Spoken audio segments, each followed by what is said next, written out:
किसान भाइयों, अगर आपके पास पुराना या नया कोई ट्रैक्टर है और आप इन 5 गलतियों को करते हैं तो आपको बहुत बड़ा नुकसान हो सकता है। वो 5 गलतियां कौन सी है उनके बारे में आज मैं आपको स्टेप बाय स्टेप समझाऊंगा। तो बने रहे मेरे साथ आज की वीडियो में। मैं अमित देशवाल शामली से। तो भाइयों, वीडियो को शुरू से आखिर तक पूरी देखना, क्योंकि इन 5 गलतियों में से एक गलती ऐसी है जिसको अक्सर 90% किसान करते हैं और जिसकी वजह से भविष्य में उनको भारी नुकसान उठाना पड़ सकता है। गलती नंबर 1, जो सबसे कॉमन गलती है, वो क्या है? डीजल टैंक पूरा खाली कर देना। अधिकतर किसान भाई ऐसा करते हैं कि तब तक तेल नहीं डलवाते जब तक टंकी पूरी खाली ना हो जाए, जो कि बहुत ही गलत है। अगर टंकी पूरी खाली हो जाती है तो पंप जब तेल को खींचता है तो उसमें तेल के साथ साथ हवा भी चली जाती है और जो टंकी के नीचे थोड़ा बहुत कचरा है वो भी चला जाता है। उससे क्या होता है? एक तो पंप के लिए स्थायी नुकसान होता है, अगर कचरा जाता है तो पंप की लाइफ घटती है। और दूसरा नुकसान ये होता है कि जब हम तेल डालेंगे तो हवा निकालनी, अगर नहीं जानते कोई किसान भाई हवा निकालनी, तो मैकेनिक को बुलाओ, तो उसमें खर्च होता है। और ये जो मैंने बात बताई पंप की, आपको मैं बताऊं, मेरे पास ये जीटा ट्रैक्टर है और इसका पंप 1993 में हमने करा था और उसके बाद इसका कभी हमने टंकी का तेल खाली नहीं होने दिया, पूरी टंकी कभी भी खाली नहीं होने दी। और इसका जो दोबारा पंप हुआ वो 2020 में हुआ। लगभग 27 साल तक पंप ने बहुत ही बढ़िया सर्विस दी और 27 साल के बाद पंप की मरम्मत हुई। तो भाई किसान भाइयों, समाधान इसका यही है कि जब आपकी टंकी में 1/4 तेल रह जाए तो आप इसमें डीजल फिल करा दो, तेल डलवा लो, क्योंकि फिर भी भाई तेल डालना ही है। अगर ट्रैक्टर ने हवा ले ली तो एक झमेला होगा, पंप की कमजोरी और उसमें हवा वगैरह निकालनी। तो उससे बचने के लिए जब 1/4 टंकी में तेल रह जाए और उसमें तेल पूरा करवा दो। अच्छा, इसमें क्या होता है, कई लोग किसान भाई ऐसा भी करते हैं कि तेल को चेक करने के लिए इसमें डंडा डालते हैं, लाठी डालते हैं, लकड़ी डालते हैं। तो ऐसा नहीं करना चाहिए। आप एक अपना लोहे का गेज बनवा लो जिसमें 5-5 लीटर के निशान लगे हुए हो, उसको डालकर देख सकते हैं। क्योंकि डंडे को अगर इसमें डालते हैं, खेत से उठाकर डालते हैं, तो उसके साथ में कचरा तेल में चला जाता है और धीरे धीरे वो इकट्ठा होकर भविष्य में नुकसानदायक साबित होता है। तो भाइयों, अब बढ़ते हैं गलती नंबर 2 की तरफ। दूसरी गलती है अगले पहिए की अनदेखी करना। अगले पहिए में यहाँ जो बैरिंग होता है, एक आगे बैरिंग होता है, एक पीछे बैरिंग होता है। सभी ट्रैक्टरों में ऐसे ही होता है, पीछे बड़ा बैरिंग, आगे छोटा बैरिंग। और इसमें अगर हम ग्रीस की अनदेखी करें, कई किसान भाई ऐसा होता है कि 2-2 साल 3-3 साल तक ग्रीस भी नहीं चेक करते।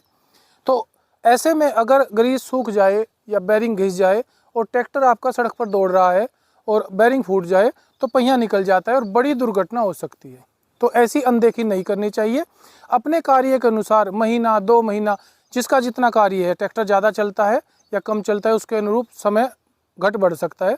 तो भाई इसमें टाइम पर ग्रीस करवाएं और इसको खुलवा कर चेक करवा लें आपके बैरिंग ठीक है क्या, और आप एक भविष्य में होने वाले बड़े नुकसान से बच सकते हैं। तो इसकी अनदेखी नहीं करनी चाहिए। तो भाई अब बढ़ते हैं हम तीसरी गलती की तरफ। तीसरी गलती ये है कि जो अक्सर किसान करते हैं, आप देखते भी होंगे, आपने ट्रैक्टर की धुलाई करवाई, अपने आप धोया या सड़क पर कहीं किसी डग पर धुलवा दिया और रोड पर तुरंत चला दिया और ट्रैक्टर के पीछे आप ट्रॉली में कुछ लोड है। तो ऐसे में क्या होता है कि आप सड़क पर चलाओगे तो आपके ब्रेक काम नहीं करेंगे। आपने ब्रेक दबाया और ब्रेक तो आपने दबा दिया, लेकिन टायर नहीं रुकेंगे और ट्रैक्टर चलता रहेगा, क्योंकि भाई ब्रेकों में पानी चला जाता है। तो भाई ऐसी गलती बिल्कुल ना करें, नहीं तो सड़क पर ज़बरदस्त एक्सीडेंट हो जाता है और ऐसे होता हुआ हमने देखा भी है। तो ट्रैक्टर को धोकर एकदम न चलाएं। इसका समाधान ये है कि ट्रैक्टर को आपने धुलवाया, उसको कुछ देर सूखने दें और उसके बाद जब लेकर चले तो 2-3 बार ब्रेक मारकर, ब्रेक दबाकर आप अच्छे से ब्रेक दबाकर देखें कि ब्रेक काम कर रहे हैं। और दूसरी बात ये भी है कि जब आप थोड़ा धीरे धीरे चलाओगे, ब्रेक बार बार आप ब्रेक लगाओगे, तो वो जो पानी गया है लेदर पर वो सूख जाएगा और जब आपको लगे कि ब्रेक बिल्कुल ठीक काम कर रहे हैं तो उसके बाद आप ट्रैक्टर को लेकर जा सकते हैं, कोई दिक्कत नहीं है। तीसरी गलती बिल्कुल न करें, इसका ध्यान रखें। अब आते हैं गलती नंबर 4 की तरफ। अक्सर किसान भाई सीधे ही गियर ठोक देते हैं, जो कि भाई बहुत ही गलत है। गियर एकदम से ठोक देने पर, एकदम से लगा देने पर गरारी के दांते घिस जाते हैं और टूट भी जाते हैं, कई बार टूट भी जाते हैं। तो उसमें से आवाज़ आने लगती है और एक मोटा खर्चा बढ़ जाता है। तो इसका समाधान क्या है? इसका समाधान ये है, जैसे मान लीजिए ये मेरा जीटा ट्रैक्टर है और ये बात सभी ट्रैक्टरों पर लागू होती है मेरे पास तो जीटर है तो मैं जीटर पर ही आपको दिखा रहा हूँ, बाकी सभी ट्रैक्टरों पर यही लागू होती है। अगर आप चौथे से पाँचवा गियर लगाए, मतलब डाउन गियर से हाई गियर की तरफ जब जाएं, तो पहले क्लच दबाएं और रेस को, एक्सीलेटर को जितने में वो चल रहा है, जितने आरपीएम पर, एक्सीलेटर थोड़ा सा कम कर दें और उसके बाद आप हाई गियर डालें और धीरे धीरे क्लच को छोड़ दें, तो कोई आवाज़ नहीं आएगी, बड़ी स्मूथली आपका गियर लग जाएगा। और ऐसे ही अगर आप हाई गियर से लो गियर की तरफ जाते हैं, मान लीजिए आप टॉप गियर है इसका पाँचवें से आप चौथे गियर में जाते हैं, तो क्लच को दबाएं और थोड़ा एक्सीलेटर पुश करें, थोड़ी सी रेस बढ़ाएं और उसके बाद गियर डालकर धीरे धीरे क्लच को छोड़ दें। तो भाई इससे झटका नहीं लगेगा गियर बॉक्स पर, ट्रैक्टर स्मूथ चलेगा और नुकसान से बचाव होगा। अब आते हैं गलती नंबर 5 की तरफ, जिसका जिक्र मैंने पहले किया था कि एक सबसे मुख्य गलती जो अक्सर किसान भाई करते हैं, वो गलती है सुबह के टाइम, गर्मी हो या सर्दी, ट्रैक्टर को स्टार्ट किया और एक्सीलेटर बढ़ा दिया। अक्सर आपने देखा होगा कि ट्रैक्टर को स्टार्ट करते फुल एक्सीलेटर दे देते हैं, वो बहुत ही गलत है, ऐसा बिल्कुल भी नहीं करना चाहिए।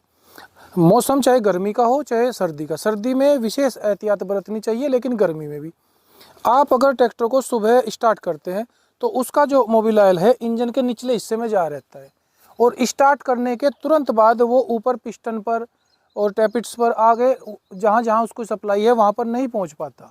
तो उस टाइम अगर आप एक्सीलेटर देते हैं, रेस बढ़ा देते हैं, ट्रैक्टर के आरपीएम बढ़ा देते हैं, तो जो नाजुक पार्ट है उन पर तेल नहीं जाता, चिकनाहट नहीं जाता और उसमें घिसावट आती है, उससे इंजन को भारी नुकसान होता है और लॉन्ग टर्म, तुरंत तो नहीं पता चलता लेकिन लंबे समय में वो नुकसान दिखाई दे जाता है। इसलिए ऐसा कभी भी ना करें। आप मौसम कोई भी हो, ट्रैक्टर को स्टार्ट करें तो 2-3 मिनट उसे कम एक्सीलेटर पर, कम आरपीएम पर उसको स्टार्ट रखें। जब उसमें प्रॉपर सभी जगह चिकनाहट, मोबिल ऑयल पहुंच जाए, उसके बाद आप उसको चला सकते हैं, लोड डाल सकते हैं, काम कर सकते हैं। तो किसान भाइयों, ये थी 5 गलतियां जिनको आप सुधार लेते हैं तो आपका ट्रैक्टर पुराना हो चाहे नवा हो, वो सालों साल चलेगा और आपको नुकसान नहीं होगा। तो किसान भाइयों, ये था मेरा आज का वीडियो जिसमें मैंने ऐसी 5 मुख्य गलतियाँ बताई। कोई गलती ऐसी हो जो मुझसे छूट गई हो तो आप कमेंट में ज़रूर लिखना, जिसको मैं आगे किसी वीडियो में ज़रूर बोलूँगा। और अगर आपको आज का वीडियो और मेरे द्वारा बताई गई जानकारियाँ पसंद आई हो तो वीडियो को लाइक ज़रूर करें और मेरे चैनल पर जो नए हैं प्लीज़ चैनल को सब्सक्राइब करना न भूलें। और आगे किस टॉपिक पर मैं वीडियो बनाऊं उसके लिए मुझे सजेस्ट करें। और यहाँ तक वीडियो में बने रहने के लिए आप सभी का धन्यवाद। जय जवान जय किसान, नमस्कार।